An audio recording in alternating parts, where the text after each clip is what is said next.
minute, Jack. This is a friendly celebration. I don't much like the way you celebrate.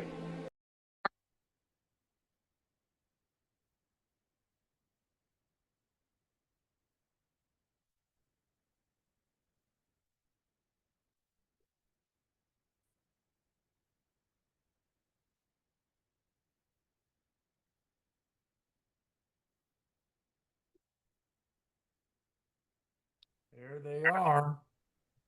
Like the gang is here. Hey, Paul. Hey, Jeff. Hey. Got you on the phone right. I got you on the phone right now. I'm still resetting my PC. So Not can a you hear me? problem. Yeah, looking good. Good. You are too. So we're already recording here on Zoom, and then we'll switch over when I get my PC going. I don't know what happened. Everything froze up just before it was time to come on, and there you go. It was Well, time to come on. no, I think it's the immigration zealots, the illegal aliens know what we're going to talk about today. It's the LA, it's the Los Angeles governor, right? Or the mayor or whatever. So yeah, you guys, everybody's okay. You guys doing all right and ready for the big parade on Saturday? Yeah, I'm looking forward to that. Yeah, I know. Jeff Paul got up his, and I'll put these in. I'm going to put them in the program. He sent me a picture of his flags. He's got a Trump flag up and a U.S. Army flag, and the U.S. flag is flying high this weekend. So. All right. Well, I've got it. My flagpole, the rope has rotted, so I need to get on that pretty quick here. You know what you can do for that? You can call the local fire station. They'll come over and put a new rope in for you. Really? If you buy a What? rope. Yeah, if you buy a rope. Ah, Yeah. Yeah, interesting. they'll put it in for you. We had them put up one at our clubhouse there in Sarita. They had a big tall flagpole, and they waited, and we got sick of their bad flag, and then their rope broke. So we had them. Fire department came with their hook and ladder and replaced the rope and got their new flag up. We gave them a flag, so hopefully that same flag is still flying there. Yeah. So anyway, so what do you think? What's your Jeff and Paul? What's your first? Let me say before we start, Ken Bennett is driving his wife to his son's house in Utah. And so he wasn't sure he was going to be able to connect or not, but he was going to try. So we'll see if he gets in or not. Yeah.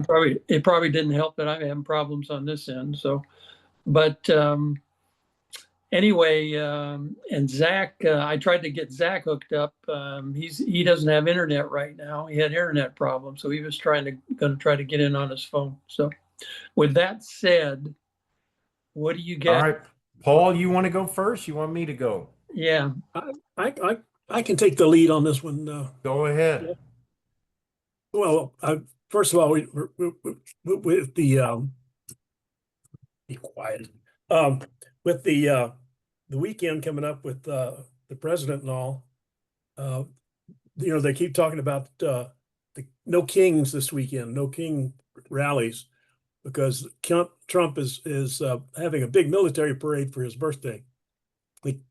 They leave out that it's the Army's 250th anniversary, and that's what the parade is about. The president's just going to be a guy standing on the side of the road.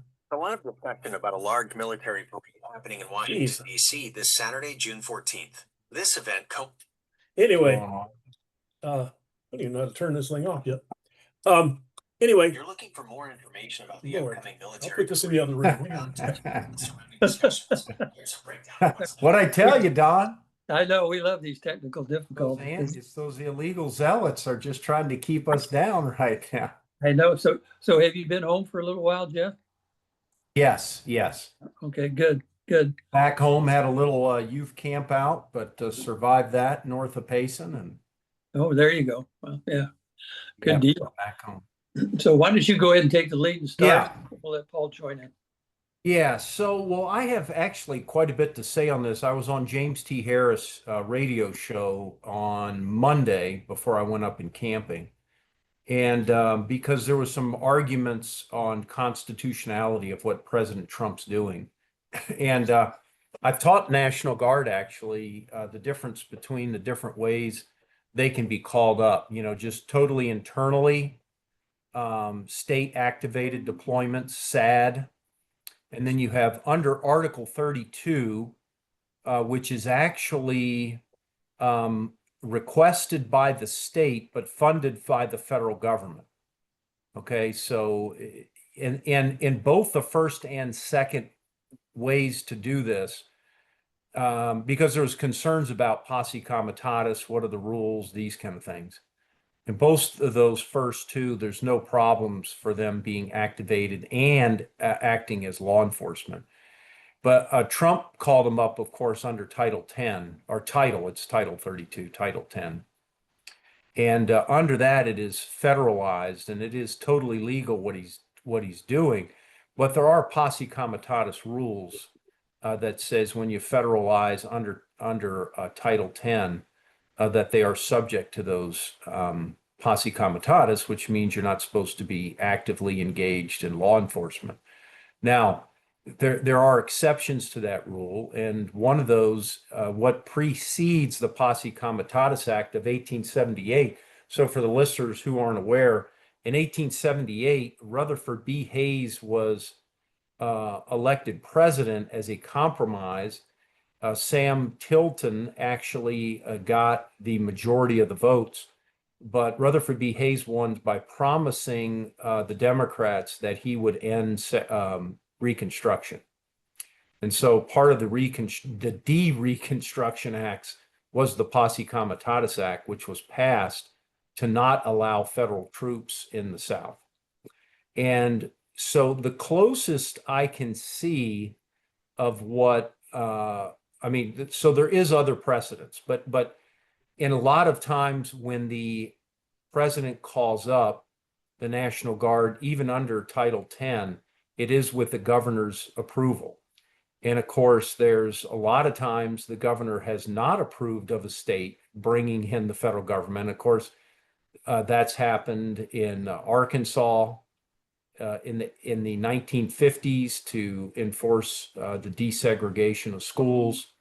It actually happened in the last time it happened without the governor wanting the president to send National Guard troops was in 1965 with Johnson, when he sent federal troops against Alabama's governor's wishes to protect the civil rights marchers from Selma, and sent federal National Guard troops to protect them.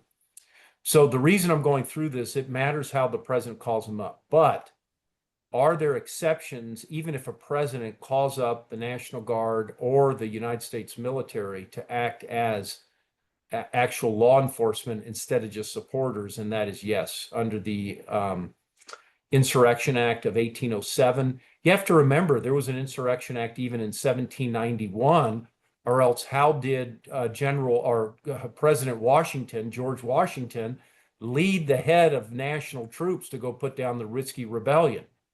Okay, that happened. And so there is a time and place for it. And of course, the Insurrection Act of 1807 was also put in place under Jefferson's administration. And then it's had a couple modifications throughout the years. But the point being is, I was on James T to kind of go through some of this to explain that no, it's not unconstitutional, but if Trump wants to clear the air and make sure it is not unconstitutional, anything that the National Guard or the active duty military Marines being sent in would be, that he would invoke the Insurrection Act, or there is a couple other legislative acts that have been passed that allows the president to do that. And my point being, if we don't like it as a nation, guess who can change that? Yes, the legislative branch. They, look, it wasn't illegal for us to do this in the first place, but of course the we broke away from a nation. We didn't want the federal government policing us, and that was one of the reasons we split away from England in the first place. We didn't want them policing in Boston. So I went through that whole thing to say, yes, it is constitutional, but if Trump wants to make sure he's in the clear, there's no reason he shouldn't impose the Insurrection Act to get this done. But what I wanted to do right now is pull the pin off a rhetorical grenade and throw it in the room, because I am a federalist and believe in state powers at the same time.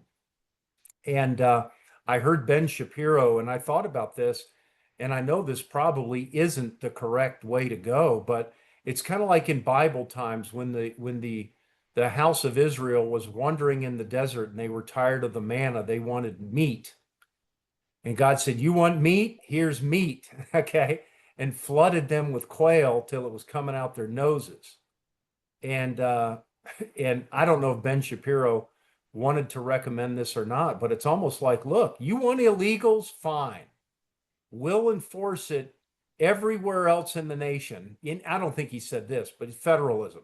You want it, just let it get so bad that they are eating the meat they've requested. But you could enforce federal immigration laws everywhere else in the nation and basically drive or herd the illegals into the state of California. And you want meat? Well, here it is, and deal with it. And it's not a pleasant way to go. But look, there's a lot of things, there's a lot of games that the federal government could be playing, and that's just one of them.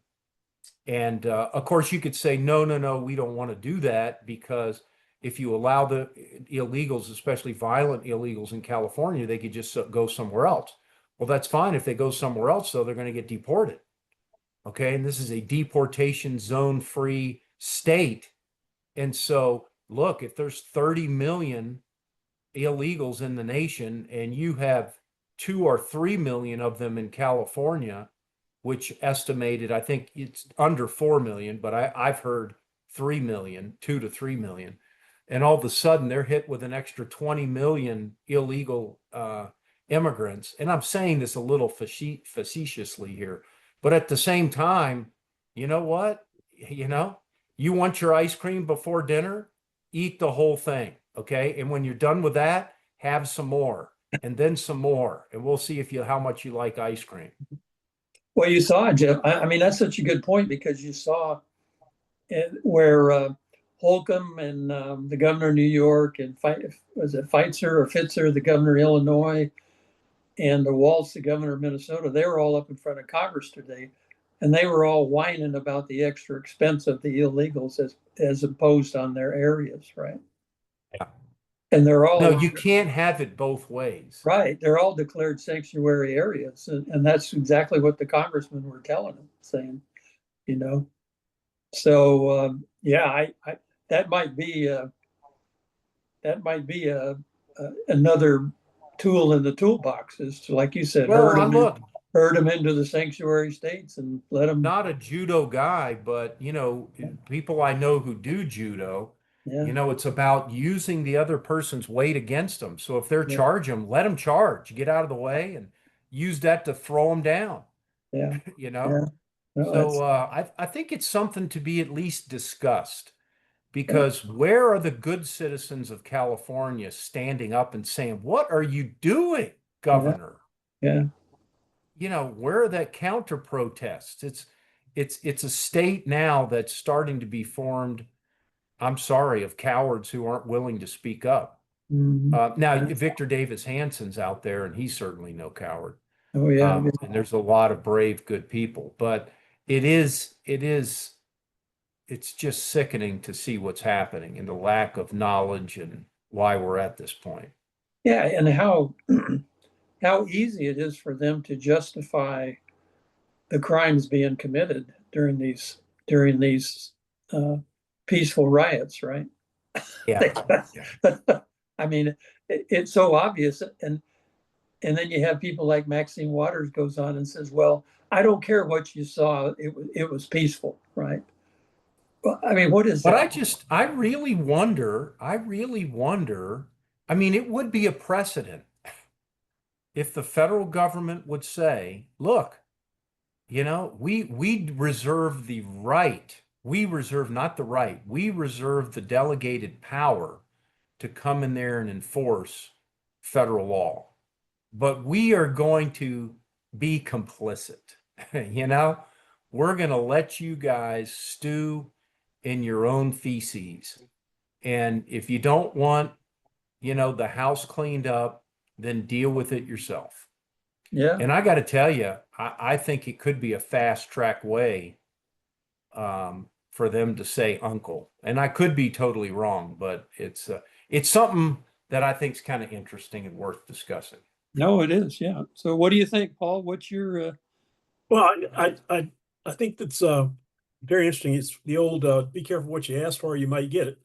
Um, and I get the feeling, Jeff, that you're being way too kind to the people of California. You could flood them with all the illegals in the world, and they'll just sit there and smile and ask the government for more money to take care of them. So you got to have Well, but that's where the caveat comes that it's, there's there's a way to turn off the spigot of the money they're getting. We're not going to pay for the damage that's done in LA. They're going to have to deal with it. well, and they're bankrupt. California doesn't have any money. They're in the hole. So they're gonna, they are almost in the old story about the Texas oil man who goes into the bank and the bank says, gosh, he said, your note for $1 million is due. And the Texan said, well, I had a couple of dry holes. And the banker says, well, it doesn't matter. I want my money. And the Texan says, well, it could be worse. And he said, how's that? He said, it could be my money. So anyway, California is just keeps swirling around the toilet financially and morally and everything else. That I don't know if there's any hope for those folks because the smart ones have already left the state. Unfortunately, the ones who are kind of in between smart and just well enough off to be able to leave are bringing their liberal ideas into Arizona and Texas and wherever they're moving to. So we got to be careful. We don't want to flush California and have the downstream stuff coming into our states. So that's one of the things we got to be careful about. No, it's interesting. It's an interesting thing going on. So listen, have you guys seen anything on social media as far as Phoenix or Tucson goes, as far as any kind of demonstrations or protests or whatever in those two areas? Well, Tucson News last night was showing the basically an attack on the ICE facility. I forget what street corner they were on, but anyway, they the Tucson police were standing by while these people were breaking the windows and throwing rocks and this sort of thing. So I don't know what's going to happen. I'm not going into Tucson. Is that that's the federal building right down there? No. This is out on Benson Highway, somewhere out there. It's where the ICE facility is. Oh, By the sheriffs. Okay. So the sheriff or the police, the Tucson police, are not doing anything to stop the nonsense. I think that the police chief said that if they did something illegal, he would arrest them. So throwing rocks a brick through a building window isn't illegal. I don't know. That's not illegal, right? Interesting. Well, the thing that'll be interesting about all this is, and now that Kash Patel and you have Dan Bongino and the FBI is to really get on this and find out how organic these riots are. Oh yeah. And there is some organic element to it, but the real spread of them or the intensity, certainly it's like a little fire started and then let's get the sticks, stick them in the fire and spread them everywhere. That's I think there's some let's say professional elements to that spreading. And then if there's laws broken on how that's done to exacerbate civil unrest and where the line is drawn there. I mean, we do believe in free speech, but mostly peaceful and peaceful, as we've learned, are not the same thing. And there's a price to pay when you get outside those lines. So I think it's it's time that we started cracking down. And if we learned anything from the summer of 2020, it's you better get a rein on that fire quickly or it's going to spread. Oh, that's right. Yeah. So who is the police chief of in Tucson now? Do you know the guy? Actually, I don't remember his name right now, but he's actually a pretty good guy. And Yeah. he definitely is a step up from what we've had. Yeah. And he comes from the ranks and he is a true police officer. Okay. And so I know he's fighting City Hall, but the Tucson police, I just had an activity a couple of weeks ago and had a detective as one of our speakers in the Tucson Police Department, and he's been there for 20 years or more. Yeah. And he's actually homicide worker, and Tucson does have some serious crime, but the morale within Tucson Police Department has gone up dramatically since, low point a couple years ago Yeah. under the old police chief. And What so was I his do think his guy's a pretty good guy, to be honest. The old police chief was Magnuson, right? Correct. Magnus, yeah. Something like that. Yeah. He went to be run the border patrol and then he got fired. Things, honestly, the morale back then was extremely low. Oh yeah, I know. But is Mark Napier's son still works in the Tucson Police Department, right? I'm not sure. Was it police or sheriff's department? It was police. He was Okay. All right. he was in the Tucson PD, so I don't know Well, if I've he's got some good friends in the TPD. I do some work with them on professional development, constitutional work, and certainly, we're blessed with the people that they've retained, yeah. and they have a lot on their plate to do. Oh yeah. And they're You know, undermanned. They're undermanned, right? way undermanned. Yeah. Yeah. Lots being asked of them. So my hat goes off to these guys. It does. And what about this our famous Manos, the sheriff. Manos, Pima County sheriffs and Yeah, that it's just, look, I don't have insights into all, but it's the opposite within the sheriff's department. yeah. Yeah. So the morale is not as good as it should be, Yeah. and there's some issues there. And they're not helping with immigration. They're not helping ICE or anybody, right? Cooperative. I don't know one way or the other. Paul, do you know? No, they're working under the Board of Supervisors, and the Board of Supervisors is very pro illegal immigration. Yeah. And so I would imagine Nanos is following that path. So they're not recognizing any detainers or anything like that. That's what I understand. Yeah. Yeah. Yeah. Well, that's unfortunate. So, and what about up in the Phoenix area? You guys heard anything up in the Phoenix area? Supposed to be some more peaceful demonstrations up there this weekend, but I haven't seen anything specific. Nothing started yet. I hadn't heard anything, but the Tucson news was pretty well tied up with what was going on in Tucson. Yeah. We've got 2 events scheduled for Green Valley this Saturday. No Kings events. Well, So- if it's happening in Green Valley, I'll guarantee it's going to be up in Phoenix. Oh yeah. Yeah. Yeah. The old guard coming out in Green Valley, right? Well, the thing that's so interesting here is just how, look, I try to call balls and strikes. I think I got in trouble a couple times ago when I was on the radio because I do think Trump has overstepped in the tariff issues, as I've made plain on this show. I don't think we want a president to have those unilateral powers. And if he does have them, Congress has to pass an act to give him those. And Congress has in the past, but they've never been that wide and broad. And so I get in trouble that way. But I've got to call the balls and strikes as I see them. But what I'm saying that for is the Democrats on this federal, all of a sudden they're states' rights activists again, coming out of the 1960s when they weren't worried at all about that when Obama was president or, when Biden was there, stuffing down mandates, vaccine mandates and having his administration unilaterally cancel contracts so landlords couldn't collect rents. And I mean, give me a break, okay? It's just they are liars, and I'm tired of it, and hypocrites. It's whatever side you think they just don't stand on any principle except for oppose whatever the Republicans are doing.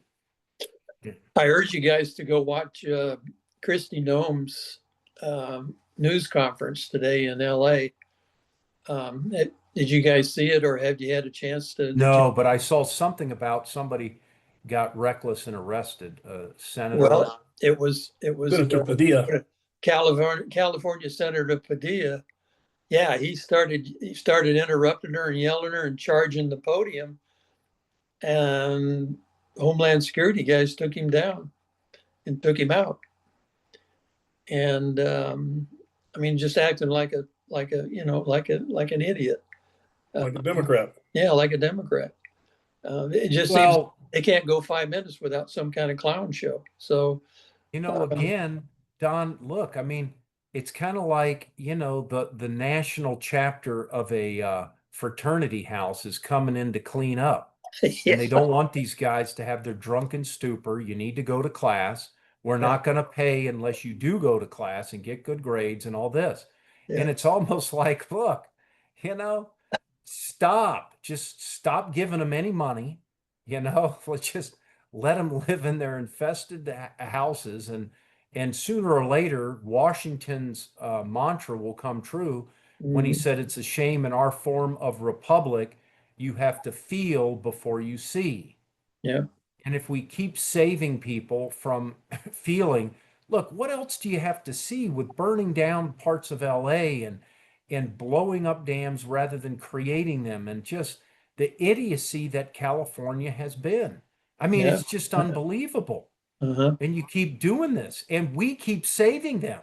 Yeah. And in my mind, we're saving them again. Yeah. And I know we may say we're saving ourselves, but at the same time, submarines have rooms that can be closed off to save the rest of the submarine and let parts of it flood. And, when they get tired of holding their breath, they may knock on the door and say, open up and help us out.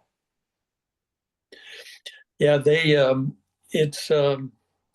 I watched, and I know you guys saw the burning, what they called Waybos, the Waybo cars. Those cars are $150,000 a piece. What are those, the driverless cars? Those are the robot cars that you can order on your phone. So somebody had to order those phones downtown, to get them down there, and then they set them on fire. So, oh my goodness! Thinking about $150K a piece for 5 cars, almost $1 million. That's certainly a felony, and there's certainly people going to be charged with that. Well, you won't believe what I saw driving up from Tucson to going through Phoenix up north of Payson. I've never seen this before. A motorcycle cop pulled over a driverless car. No, really? Yes, I'm not kidding. How do you do? I wonder how you do that. I have but it is true. I wish I would have taken a picture. I was going up the 101, just got off of McDowell Road because that connects you with the 87 north to Payson. Yeah. And right getting off the 101 off of McDowell Road, motorcycle cop trying to stand in some shade, okay, with his radio, and that driverless car is parked. There is nobody else around, no humans in sight. It's got the big thing on the top and all this, no driver in sight, and he's waiting for something. Pulled over a driverless car. So how, they had them. I know they had them up in Phoenix. So yeah, it probably came from the Phoenix area. It sounds like make work, pulling over driverless cars. Well, to me, it sounds like a pretty good way to speed to get to work. You just, somehow you program it in and let the driverless car get you there speeding 30 miles over and saying, I wasn't driving. I wasn't driving and I was sitting in the back seat. That's really amazing. Was there a passenger in the car? No, nobody. Nobody. Oh, weird. Well, evidently these guys went and ordered these cars to come to downtown. And of course they've got those, they've got phone records now, and they know who ordered the cars. They'll know immediately and how they got down there, and they've suspended all service because of that because of that happening. So, you know, and I heard this morning, Christine Nome says the FBI and the FBI guy was there at her press conference, and so was the acting California DOJ guy, and they said they're tracking these guys down now, and they're going through all social media and everything else. And they're going to get a lot of people rounded up. So, you know, those things are going to Well, come. they should. I mean, how many years did they take to get the J6 rioters, right? Yeah, And throw the book at them from some domestic terrorist nonsense. right. And you know, so I very sad state. Yeah, it is. Yeah. So, so what do you think?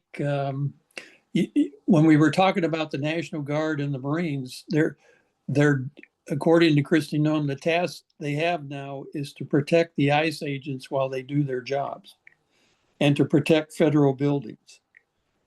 Yeah, They're not I doing, think, they're not doing any law enforcement activity. which I think is, I think they got to pull the Band-Aid off and do it, because for some reason he's invoked, you know, calling up the National Guard under their Title 10, which does preclude the National Guard and the military from doing policing actions. But this, in my mind, you either go all in or you do what I talked about a little while ago. Yeah. And to go all in, you need to invoke the Insurrection Act. There's another act, I can't remember what it was called, but the Enforcement Act or something. But you know, that's just my opinion, because there's no room for anything like that. And I think you give them policing powers, you invoke it, and that is an example to everywhere else in the nation before Saturday, that we're not going to put up with it. You guys remember, of course, you guys remember the Rodney King riots, but do you also remember the Watts riots? You remember the riots in Watts? I think I was too young to remember Watts, Well, they did call but I out, do remember Rodney King. Yeah. they called out the military, and they must have, and I have to look it up because they must have invoked the Insurrection Act, because I remember watching on a military vehicle a guy with a 50 caliber machine gun raking the top of a building in Los Angeles. Oh my gosh. Oh yeah, I remember that. My Yeah, I remember goodness. that scene. So they must have had some law enforcement. Um, Wow, I didn't know it got that hairy. That's yeah, they were gotta look that up. fully armed and ready to go. So yeah, it got bad. So they were fighting all the gangbangers at that time. Well, my feeling would be, look, you've got to, there's no room for play now. This is serious time.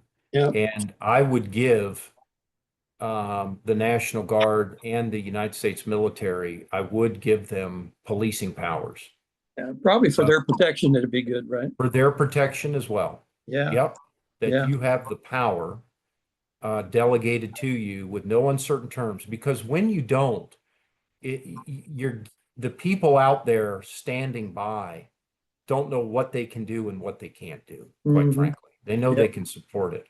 And Yeah. we do want to, and showing an overwhelming force, I think, will help keep the peace.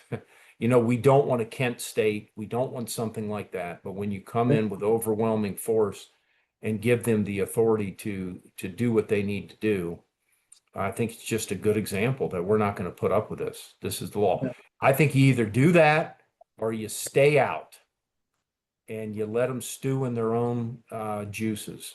Yeah, let them destroy. Well, that's pretty much what they did up in Minnesota a few years ago, right? Up in Right, Minnesota. exactly. Yeah, And look how that worked out. yeah, yeah, You know, yeah. I mean, And Walz thinks he did a good job. unbelievable. I did good, right? I let him go. Yeah. So Paul, any other comments, Paul? Well, the only thing I would bring up, not about the riots or the mostly peaceful riots, but there appears to be some stirring in the Middle East right now. They're sending embassy personnel home from Bahrain and Baghdad. I think those are the two cities that I remember.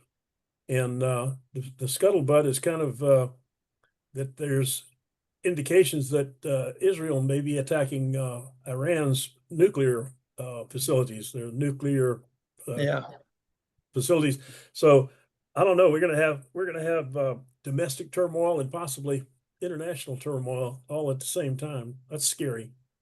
I did see a Truth Social earlier this afternoon that Trump put up, said his entire administration is only interested in diplomacy, and they're trying to cool that whole situation off. They moved everybody out of the cities over there. Some of them non-essential personnel, because Iran made a statement that they're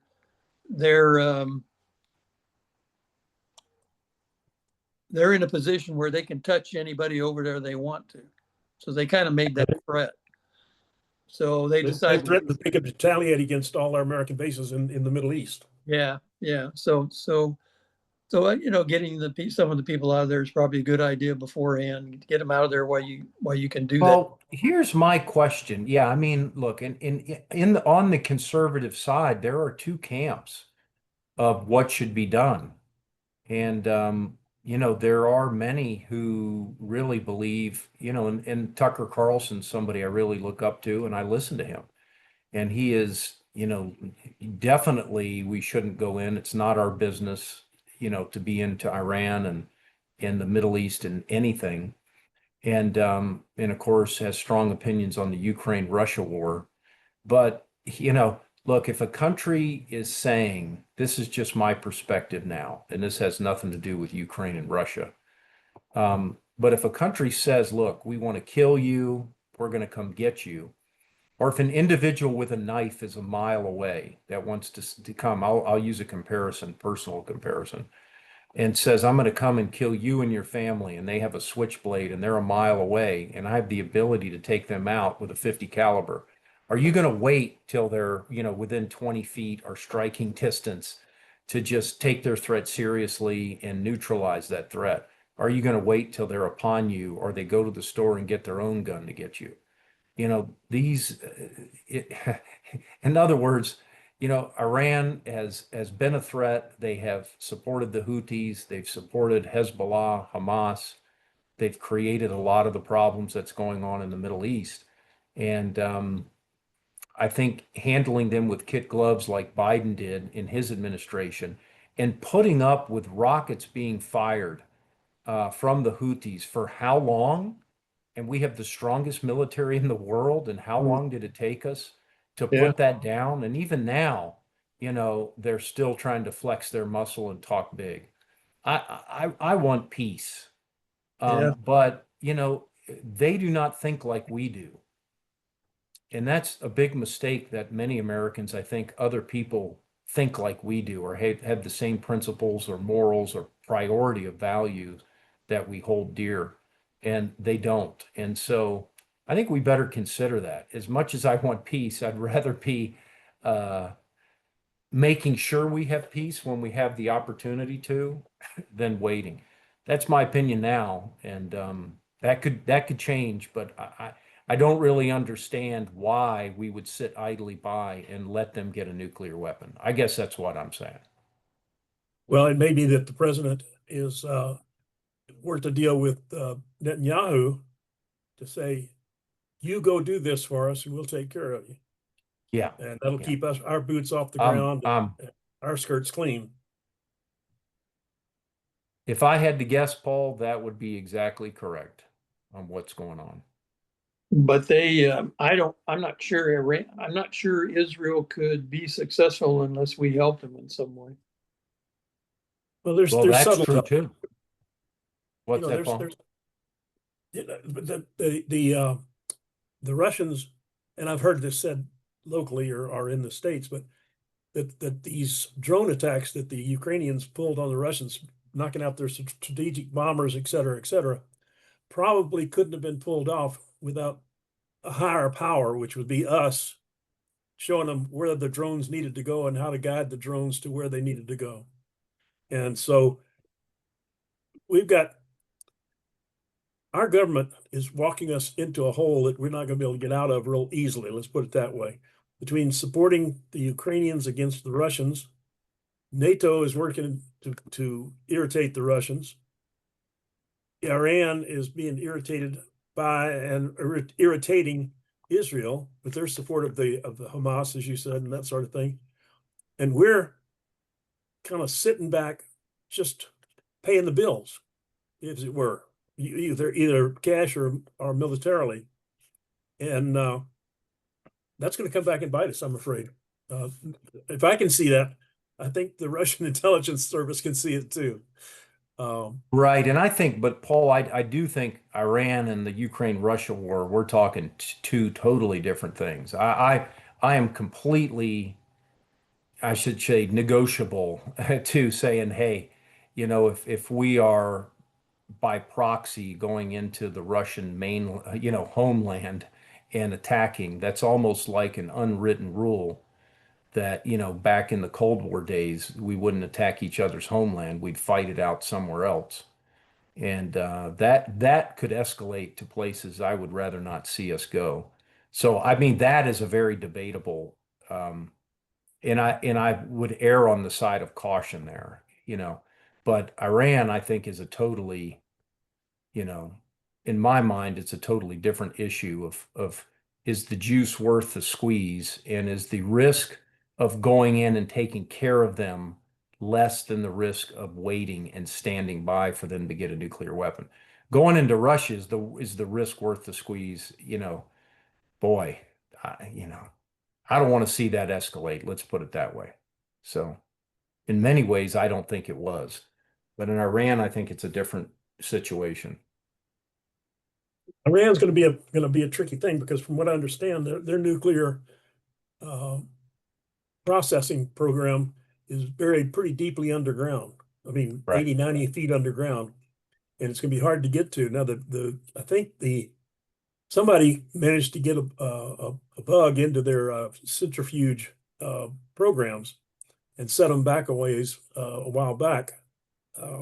So they are vulnerable to a certain extent, but physically it's going to be tricky to get to destroy their centrifuges and their stores of enriched uranium, from what I can see.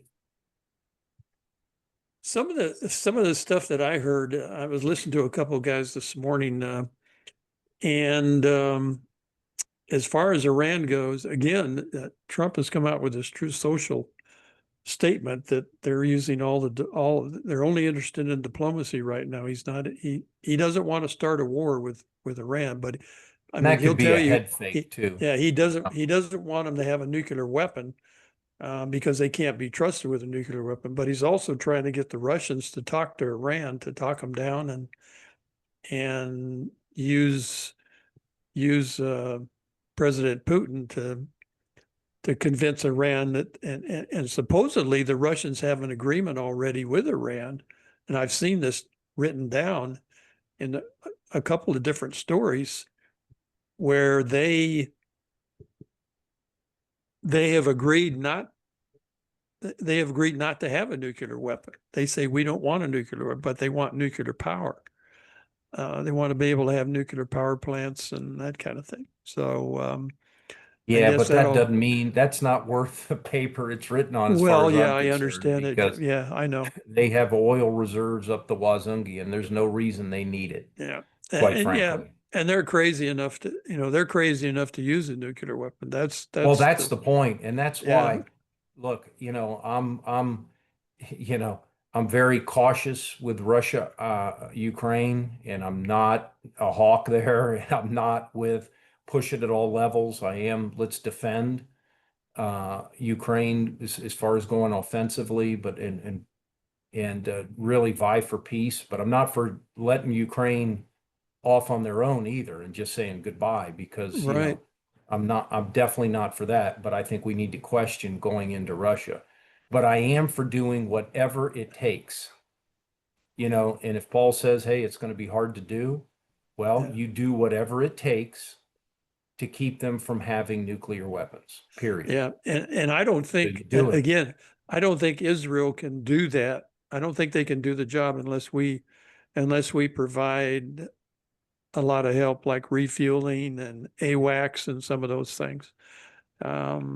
And probably If we don't do some, whatever it takes, it's yeah. going to come back at some Yeah. point. You know, we may have probably peace some air now. defense capability too, for maybe some over the top air defense, right? To protect the Israelis as they're going in. Because, but according to all reports that I've seen, Israel is confident that they've destroyed most of Iran's air defenses a few months ago in that big raid they had.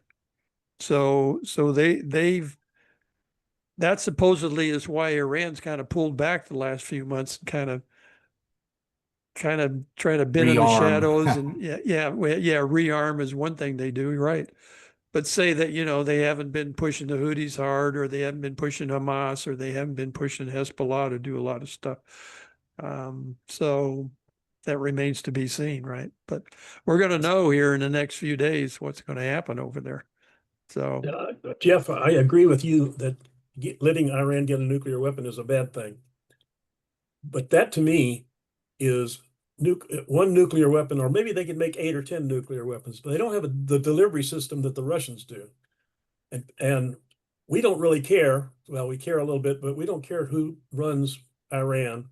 I'd like to get the mullahs out of there and get a civilian government instead of a theocracy. But we know who runs Russia, and Putin likes to be in power. But it's hard to say when we talk about Russia, because we used to remember the old elections in Russia. The ballot had one name on it. You either checked it or you went to jail. That's and so amazingly the party candidate always won for some reason. But Putin, the Russians are getting a little bit more self-sufficient and independent, and he doesn't want to be voted out of office or have a military coup that displaces him. So if Ukraine keeps poking the bear and sending these drones are deep into Russia and killing civilians and as well as the military, he's got to do something to show his people that he's strong enough to run the country. I don't disagree. Yeah. So that to me is a much greater danger than Iran. I mean, again, Iran with a nuclear weapon or a plethora of nuclear weapons is a scary thing, because they're ruthless. They don't have any morals, at least not the way Westerners think in terms of morals. And so they would be a bad thing to have. But Russia could push a button right now and take out about 10 of our cities. yeah. And that's why I think it's a terrible thing that we're letting Ukraine get away with, and probably assisting. So we got to be real careful about that. Good points. Yeah. Yeah, no, very good points, which is also why I think we need to show Russia that we're not pushovers like the Biden administration in abandoning Afghanistan the way we did it, and that when our national security is threatened, like it is through Iran having a nuclear bomb, that we are willing to do whatever it takes to thwart that. And I think it would show the Trump administration as being very strong. Look, we did everything we could to negotiate, to be rational, to work with the Iranians. And the bottom line is we're not going to let this happen. So this is, to me, the Iran situation right now is the Cuban Missile Crisis of today. It is, because exactly. this is a stare down moment. But the difference is they don't have a nuclear bomb yet, and you don't have Russia a standoff with two superpowers having their fingers on the button. Mhm. So we have the bully pulpit with this, but if we allow this to happen, we lose as much credibility as we lost when we abandoned Afghanistan the way we did. I mean, because we left Afghanistan the way we did, and the billions of dollars of equipment, and didn't take care of our partners, it really showed there's no risk of going into Ukraine. I'm sure they wouldn't have had we not gotten out like that. Yeah. It just kind of opens a free for all. There's no sheriff in town anymore. And I'm not saying we want to be the sheriff for the world, but if we say we're going to do something, we need to back it up. So let's surmise a little bit militarily. If we let Israel go in after their nuclear program, that would mean that we would be given the task, I think, of suppressing all of their retaliatory capability. So Many of it. I don't know that we'd have to do it all. Israel's still pretty strong. You know, yeah, I know they are. They they've have been fighting a good 360-degree protection system. war. Yeah, but if they're going to attack, if Iran's also going to launch attacks on our people over there in the different countries and on those different countries, if they're crazy enough to do that, it would be a good idea to go in and suppress all that before it even happens. Yeah. Well, if you're going to hit them, you got to hit them hard enough Yeah. that they're not getting back up. So I guess my point is we're going to have a role over there. One way or the other. One way or the other, right? We might be the guy that drops the bomb down into the big hole that's got the nuclear stuff in it, but we're going to be over there doing something.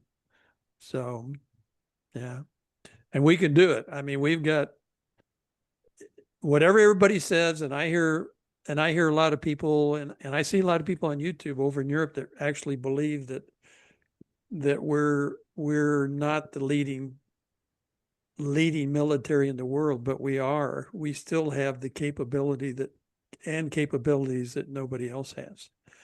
If we're You've got a smart lot of about first strike. if You've got we a lot have of first strike capabilities. if we have good generals and we know what we're doing, we'll be fine. So, and I think the Joint Chiefs of Staff, one of the interesting things is, and I don't know if you guys caught that last Sunday, was Trump is on his way to what's the name of the place that they go to the retreat for the president? Camp David. Camp David. Yeah, he was on the way to Camp David to sit down with the generals and some other people. Don't you think that's what that was all about?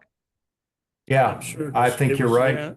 Yeah, it I was do. probably all about Iran, and if they do this, we do this, or if so I think I think the planning's there, and Trump has geared asked, up. yeah, Trump has asked Netanyahu to hold off. He doesn't, and he says until our talk. Now, the other thing I heard today was that Witkoff is supposed to meet with the Iranian prime minister this Sunday. Mm. And that meeting is still on, as far as everybody knows. Nobody's heard that it's been called off. Well, look, I mean, I think it's great. They are doing everything they can. And I love that about Trump, that he's not a warmonger. Yeah. And I think we ought to do everything we can. But there comes a time when you've done everything you can. Yeah. And times run out.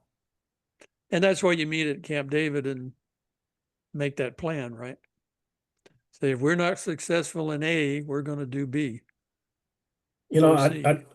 I'd like to go along with what you're saying, Don. I really do, and I'm sure that was a part of it. But President Trump has an upper echelon in the military that worries about what color fingernail polish the guy in the dress is wearing when he goes to the formal dine-ins, and that to me is the first thing, because you say we have a competent military, but we've got a competent military that's afraid to fight, or is much more concerned with what color shoes that go with the blue dress that the general's wearing, and that has to be straightened out pretty much first, or we don't have the most competent military. Yeah, and that's the scary part.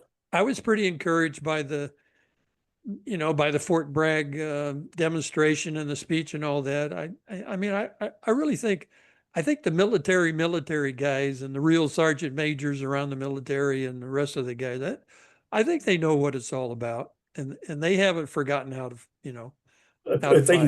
if they can fight past their leadership. Yeah. Well, yeah, they got to win. You have to get good leadership, and I'm hoping Raising Cane, General Kane is on the right track with all that, because I believe there's been a huge culture shift, even within a couple weeks of Pete Hegseth taking the reins under President Trump, of course. Yeah. But it doesn't mean what Paul's saying is totally rooted out. Oh, yeah. I'm sure every day you read about somebody else they've got to drum out of the service because they're off in Wackoville about about something, you know. So yeah, I'm not totally discounting it, but I think we've We're had a better few. than we were a year ago. Yeah. Let's put it that way. Yeah, I Yeah. think that's Yes, true. indeed. Yeah. Yeah, So that is true. okay, guys. Well, anything else you want to talk about? Mention? I did get you in touch with Dave Baris, Jeff, for your publishing thing. Okay, good. Thank you. Yeah, Yeah, I'm he's still a ways from needing that, but well. I I am know that's grateful. okay. He's got the info, and he's got your number, and you've got his information. Thank So you. when you contact him, you'll know who it is. So Thank you, and Don. anything else we can do for you guys? Anything else going on? Keep up the good Well, fight. Yeah, there you I go. wanted to throw a little kudo at me. Oh, go ahead, Paul.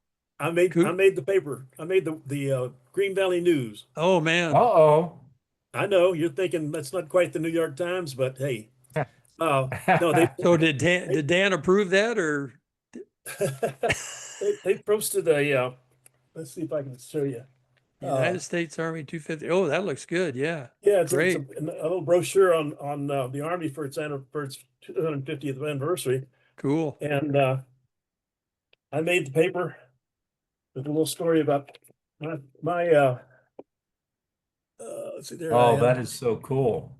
That's Yeah. great. Good That's job. me in tiger fatigues, and my Yeah. story, in effect, is that my mission after I got out of flight school was with the 195th Assault Helicopter Company, Right. and their mission was putting Special Forces soldiers behind Ho Chi Minh Trail in Cambodia, and Where we our weren't. guys, well, we weren't. That's right, and because Yeah.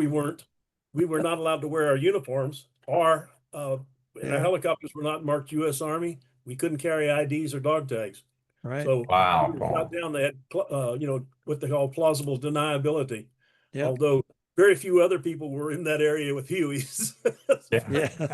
Yeah. But it didn't say U.S. Army on the side if something happened to us. So anyway, that's my little. Oh, that is awesome. I hope you keep a copy of that. Take a picture and scan it to us. That'd be awesome. I'll Yeah. do that. Yeah, that'd be Yeah, great. do that, Paul. That'd be great. Yeah, we'd like to all see that. So Okay, well, sorry. I'll get it off to you. Yeah, that's great. Good job. So is Mary Margaret back? No, she's still on your side of the world. Oh, She'll be okay. back Tuesday. All right. Guys, I'm going to have to run. Okay, yeah, it's time. Okay. So thanks, Jeff. Appreciate Thanks, you. Paul. You guys are great. And can you make it next week? I think so. I Yep. think that's Yeah. June 19th, right? Yep. Okay, got that one right. I got it. We'll see you next week. Thanks, everybody. Bye. Thanks for joining 4Men in America, and hit the subscribe button and the little bell to get reminders of when we put up a show, and we'll try to have this up on the wire tomorrow night. Again, thanks, Paul and Jeff, and we will see you next week. Adios. Adios.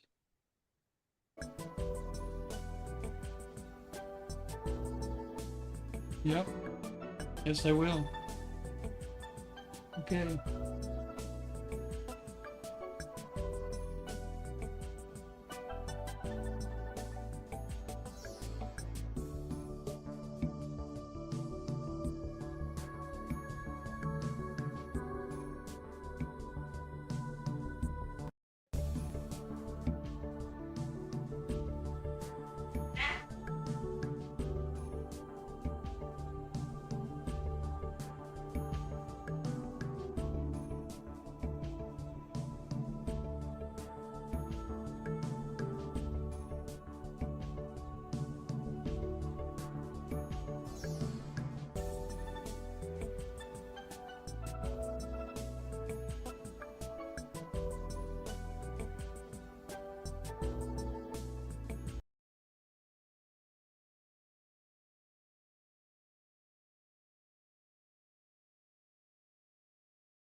If you want to change the world, start off by making your bed.